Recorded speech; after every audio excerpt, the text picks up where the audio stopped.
But then a country like China or like Korea suffered tremendously. It was occupied and exploited by the industrial powers. So some things repeat themselves. Every invention, every discovery usually creates new inequality.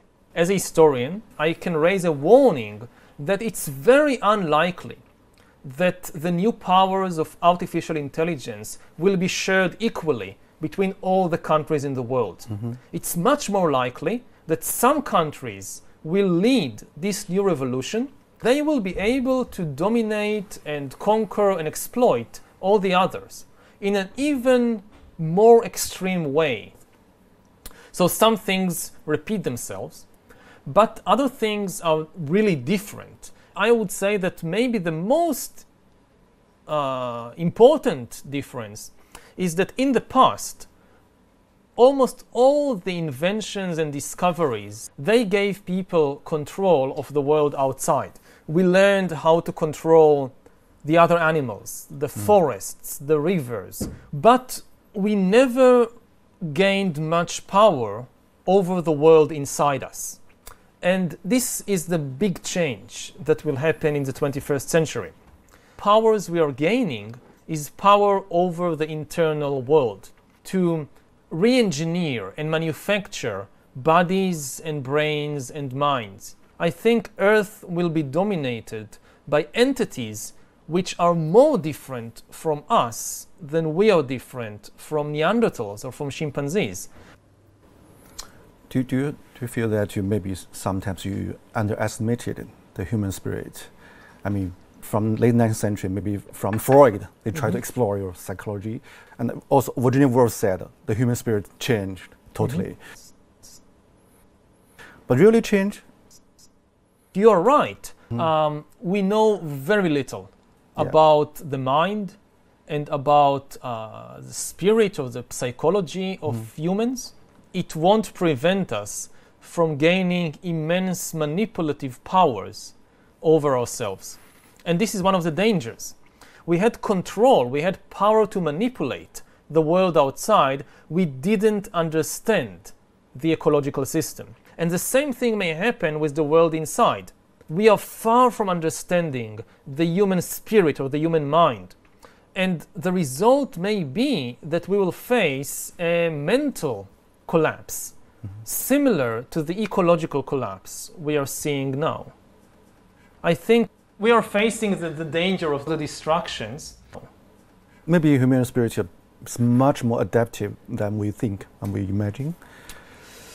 It is very adaptive. That's certainly true. And we see it here that we still have the Stone Age bodies and Stone Age brains, and here we are flying in airplanes and then living in big cities and so forth. So we have an amazing ability to adapt. But what we see is a process of domestication of humans.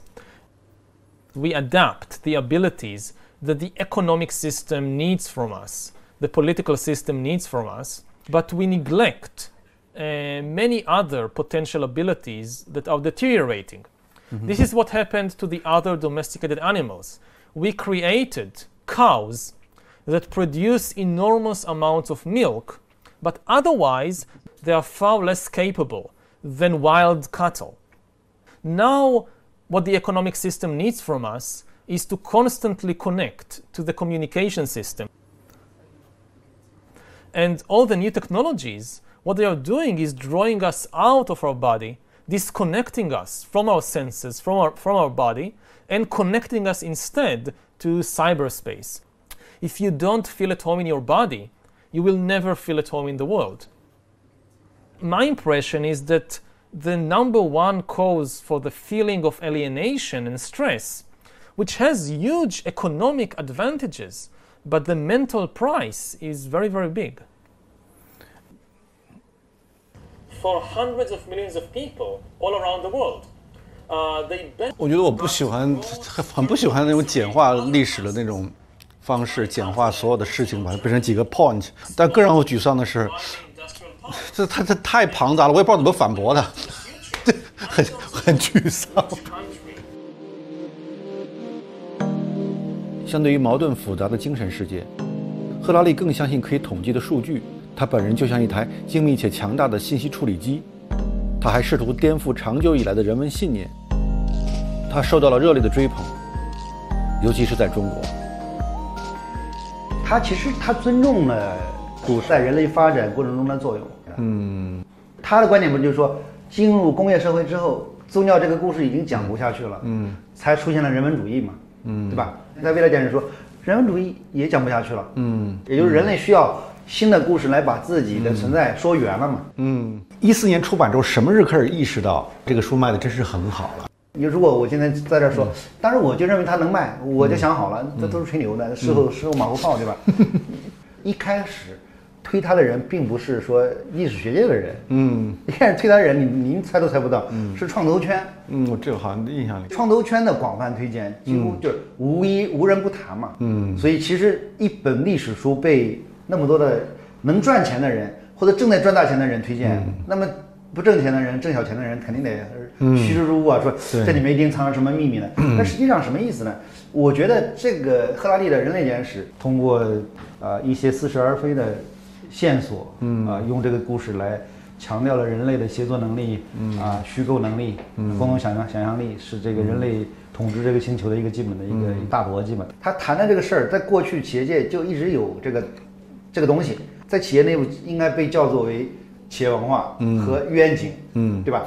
就这两件事嘛，对吧？但是书买回去看的人这么多，在线知识付费打开率只有15%，其实图书打开率更低，书的完阅率其实可能不到2%，但是它就是因为我有了，并且我知道大概是什么意思，在饭桌上或者在某些场合可以聊一聊，大家在这里面找到了身份的认同，就是说我们是这一类人，我们关心我们怎么去塑造我们这个企业的共同想象力和虚构能力，我们的企业的愿景是什么样子的，然后所有人都在一起用某种似是而非的暗号在对接，说碰一下说我们是这一波人啊，没错，对，确认过眼神，我们是一波的哈，而且你创造了一种新的模式，对，这些企业家创业者明明都不读书，然后都喜欢讲宏大的历史，都上来就人类开始演化，对，讲就是用一种似是而非的知识把他们都笼罩在一起，他们也自我感觉很良好，对，实际上是对于未来的这种窥探欲望太强烈了，都希望弯道超车，希望赢在起跑线，凡事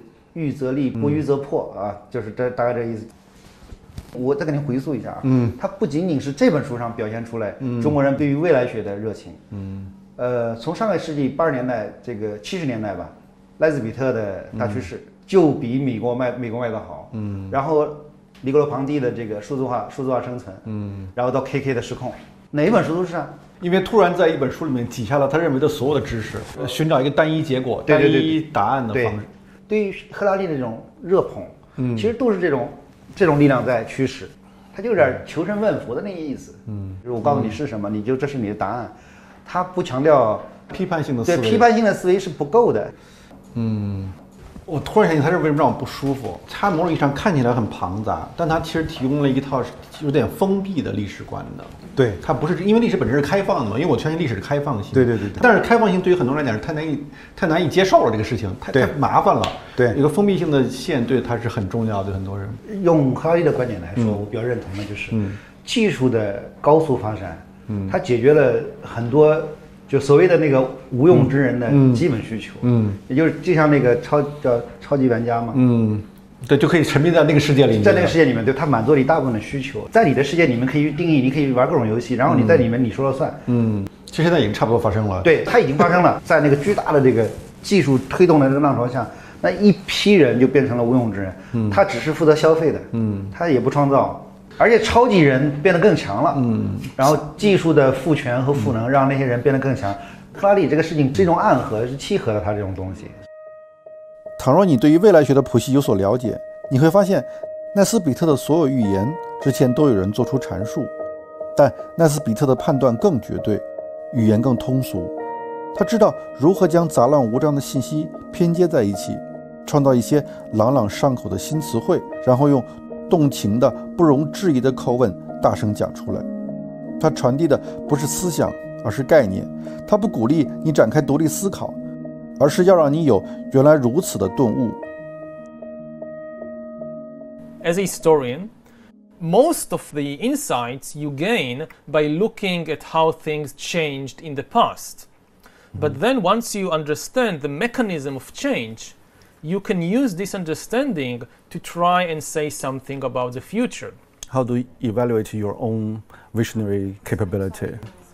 I hope they are good. I think history is really the study of change. Yeah. Historians, their speciality is to study how things change in the world. I mean, it's so funny or very paradoxical. You're trained as a historian, but people ask you like you are a prophet about future. So how do you think about it? Now, of course, and I try to clarify it, but people don't always want to listen. I try to clarify it that I'm not a prophet. I'm not making predictions. Nobody knows what the world would be like in 30 or 50 years. It's impossible. Now, many people read your books because they want to survive in the future. Yes. It's become a new social Darwinism. So how do you react to it? I mean, they are reading. Well, you know, purpose.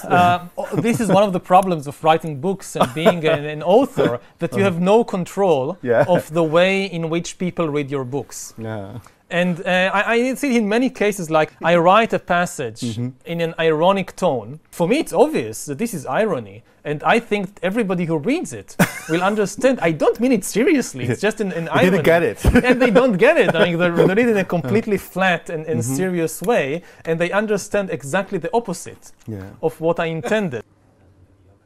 So when you were on the stage, you talk about this. So you feel strong alienated from the reality? So it sometimes happens with some people, and you just have to accept that. I mean, there is no way to write something that people will always understand. You think about, I don't know, say the Bible. So you have Jesus coming and telling his disciples, if somebody slaps you on the cheek, turn the other cheek. And you should have only love for all people. And somehow people read this and they burn heretics and they start religious wars. I mean, how, if it's possible to get from Jesus to religious wars, then people can just, do with texts almost anything they like. Okay. I mean, again, I don't try to predict the future. I try to point out different possibilities, and I hope that, like Huxley, I'm offering an interesting visions. Yeah. Okay. Do you mind people call you guru? I don't like it, but I have no control over them. Okay. Hope to see you in Israel. Maybe we are maybe planning to go there to see you there, Israel. Yeah. Thank you. It was a very interesting. It's not the usual questions. Yeah, we should talk more. I mean, next time. Okay. Take care. You too.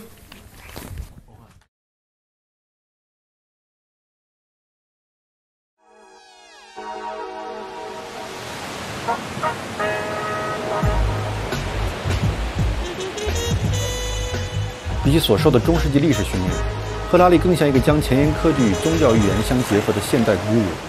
想要理解他的学说与精神世界，最好来到他生长的地方。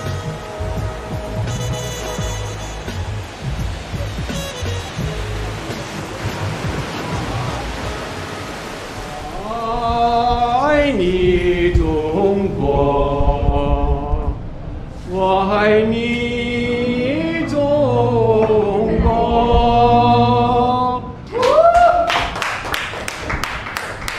哇，好动人呐！哇，好感动。来这里吃饭的以色列人多吗？犹太人？阿拉伯人根本上就没有，但是犹太人很多。我有几十年的客人，几代人都在我这里吃饭。当时79年来说，这里危险吗？这里问题多吗？以色列一直都有问题。到今天为止，昨天为止都有问题。这个阿拉伯世界的冲突，几次以色列的战争我都在这里。1982年就是打黎巴嫩。对。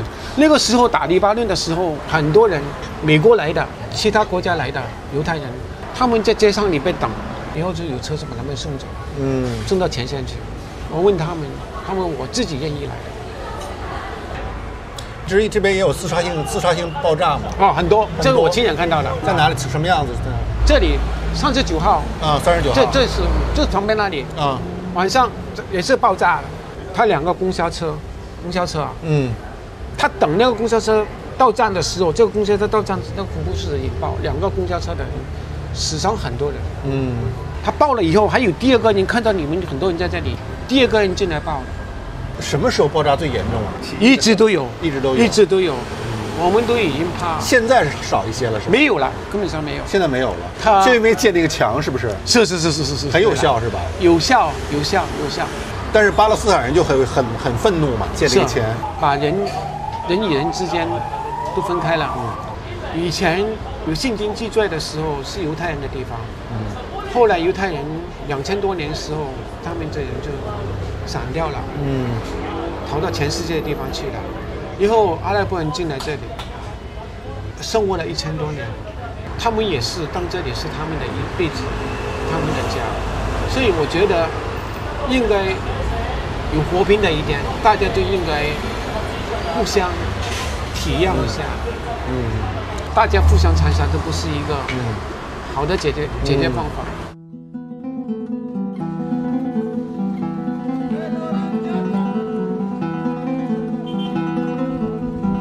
哇，这么高这墙，比那个柏林墙高多了。对啊，高太多了，这得有什么8米、10米高。耶路撒冷是一座有着3000年历史的古城，也是犹太教、基督教、伊斯兰教的发源地。有一个小平台，你望出去，居然可以看到2个宗教的地标性建筑物，一个呢是西墙，一个呢是金顶。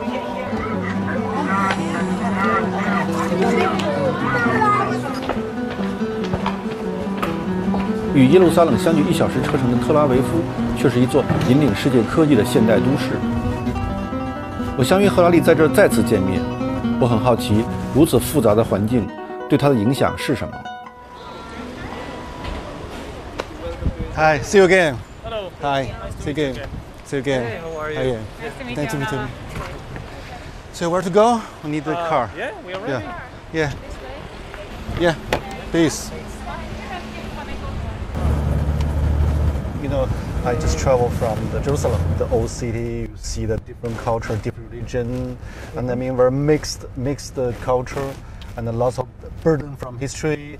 Is there a kind of Israeli mentality? Could you describe it? As a tourist, maybe you go there. Oh, it's very interesting. Or you see all the old places. Or this is where Jesus was, and so forth. But you live there. The amount of hatred in that place. It's like a nuclear reactor of hatred. You know, religion can be a wonderful thing, but when you live in Jerusalem, you realize that it can be a terrible thing. Yeah. How much hatred and anger. Ideally, a temple or a religious place is a place where you go in order to experience peace and harmony.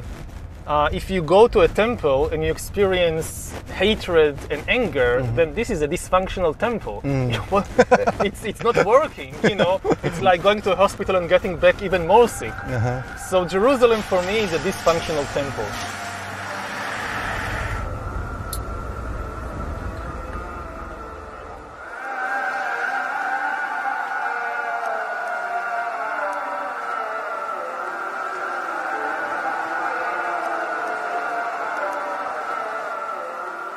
How this kind of things shape your mind, shape your...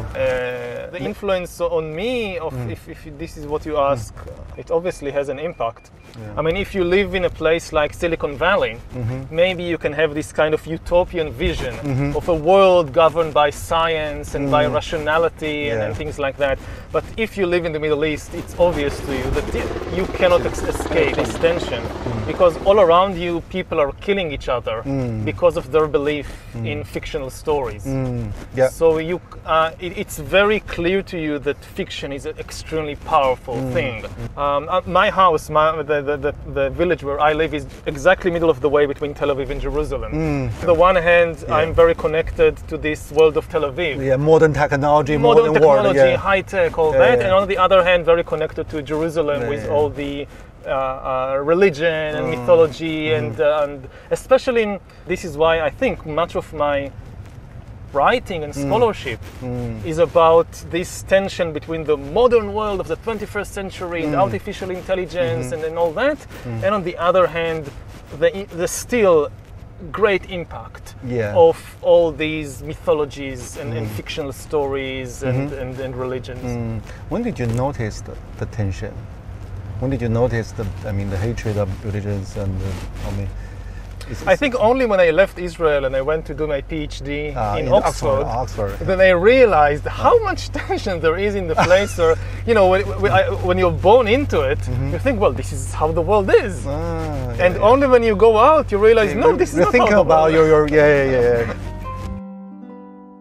为了更充分理解这个国家与赫拉利，我约了几位当地人闲聊。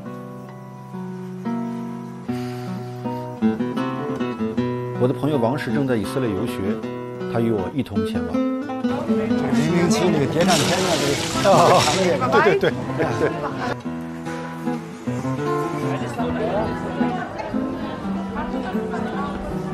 第一位是阿拉伯律师。Nice to meet you. How do you think about the Jewish people? I mean, the Jewish come back, take the city, they become the new authority. Is understanding or for you not? For me, I don't have a problem with the religion about the Jews. And they was living here before the occupation, and we have places that they are neighbors of the Arabs, and they don't have any problem with the Palestinian here before the occupation. When they kick them out from Europe and receive them, and later they are get of this country. But after, it's became the problem. When I talk with the Israelis, most of the people, they have this stereotype. We really feel that. When they talking with me, are you a real Arab? Yeah, I am Arab.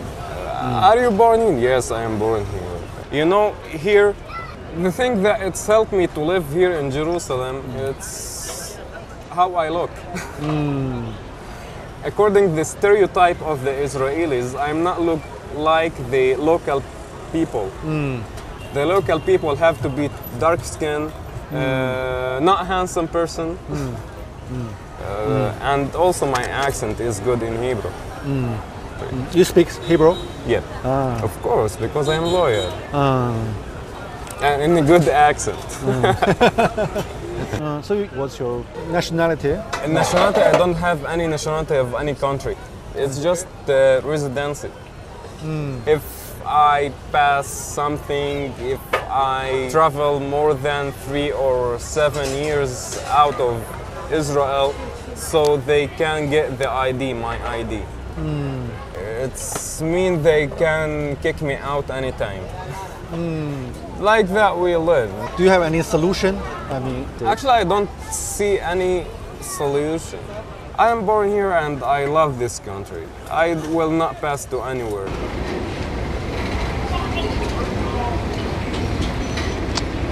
Forgot a car. Oh, it's okay. It's okay.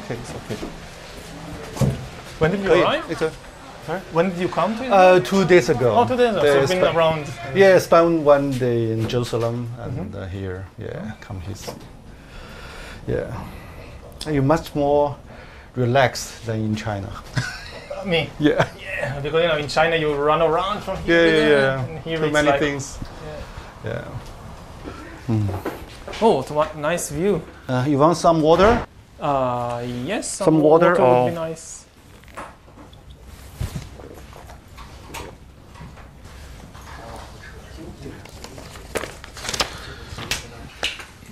Tell me more about your self-searching in Oxford, your life, your thinking, your mentality, how the change happened. Yeah.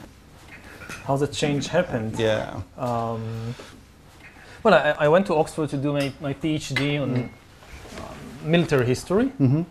I was always very interested in the big questions of life. Yeah. What are we doing here, and what is the meaning of life, and what is the source of suffering in the world, and things like that. But I got the impression that you couldn't really engage with these questions in the academic world. The academic world is kind of pushing you to focus on more and more narrow and specialized questions. On a parallel track, I'm personally very engaged and interested in these big philosophical questions. Big tension for you. Yeah, when I got my tenure at the university, I felt that, okay, now I'm kind of secure. Now they can't do anything to me. I'm some terrible crime, like you murder the dean or something, they can't touch you. Yeah. So I try and reconnect the two tracks with these big questions about humanity and about life. I guess it was luck had something to do with it, but it was very successful. In the 20th century, there are some historians also ask big questions like Arnold Toynbee, H.G. Wells. How this kind of tradition shaped you? I mean, influenced me. Yeah. The biggest influence on me, I think, was from Jared Diamond. Jared Diamond. He was a specialist in birds. Yeah. Yeah. He was the one who came and kind of showed the historians, look, you can do these things to, like, looking at humans from a bird's eye view. From bird to bird view. Yeah. So, if comparing Jared Diamond, what's your advantage and disadvantage of your books? Their strength compared with me is that I don't really have any background in biology. But if you just know biology, if you just understand evolution and you know everything there is to know about humans, you can now explain human history. I don't think that this can work because human history also has a very important ingredient of culture, of ideas, of stories, of fictions. And this is kind of my speciality, the exploration and understanding of fictions and mythologies and stories and their immense impact on human history. And if you don't give enough importance to the stories, to the fictions, you will never understand something like the Second World War, or like the French Revolution, or like the rise of Christianity. There was no biological or geographical explanation. So what do you think the major flaw of your theory? Have you ever think about it? Of my theory? Yeah, your perspective. You try to explain the whole world, the history, but what's the major flaw in the process? Well, if I knew the major flaw, I would have corrected it. But there are definitely flaws. I mean, do you have any kind of worry? Maybe I speak so much about the change, the process, but actually I don't understand very well. Do you have any kind of concern? There are many areas. Because your tongue in the books is so confident. So, yes. Yeah. There are many areas that I talk about and I have no first-hand experience. I just rely on what the experts in the field say and I believe them. And I have no ability to kind of verify for myself that what I'm saying is true. I just believe them. So it's only second-hand knowledge. I read articles and books about artificial intelligence and what are the principles behind the program, behind the machine learning. So I trust that they are right. I hope that they are not kind of, making this colossal mistake and leading the entire world after them.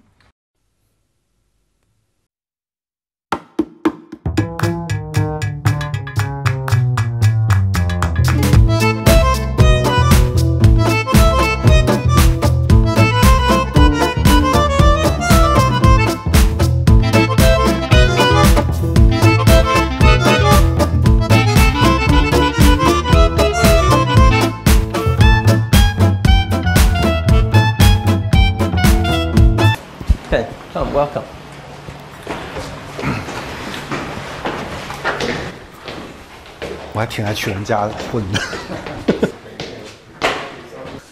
Welcome, welcome everybody. Maybe say something about yourself. You're from Dutch? Well, I am from a Dutch-German family, but I was born here. Nowadays I'm studying to become a rabbi, conservative rabbi. How could one be a rabbi? You have to study and you have to pass exams. You compare with the priest for the Christian, similar things or not similar? I mean, the role they played in the social society. I think you are the spiritual leader of the people, and it's a very important job because you're working with people. For us, for outsider, the Jewish education seems very interesting combination. On the one side, it's a quite religious. You stick some everlasting truths. On the other side, the Jewish people seems very open to new technology, new knowledge. So how to explain the combination of this kind of paradox? You know, if you read the Talmud, you can see in the Talmud that they already were very much open-minded. They had already broad knowledge. They didn't say, oh, we only have to confine ourselves to one knowledge, which is the Jewish. We have to understand everything because life is about everything. Talmud is a lot about discussions, open discussions. We bring different ideas and, oh, you heard a story that came from another country. How do we relate to that story? Is it relevant to us? I think that in the Jewish philosophy, and you have to listen to everything, understand other cultures, other people. 2,000 years ago, we were fighting amongst ourselves. And because we were fighting, you know, there were splits in the people, the temple was destroyed. So, you know, I think that the big issue of today is how do we build bridges? You know, how do we educate the next generation so we build bridges to people who are different than us? And how the Jewish people deal with the trauma? I mean, teach the kids to know the trauma, to know their past. We realized that the stories are very, very important. Everybody started talking about it and understanding that it is important to discuss it.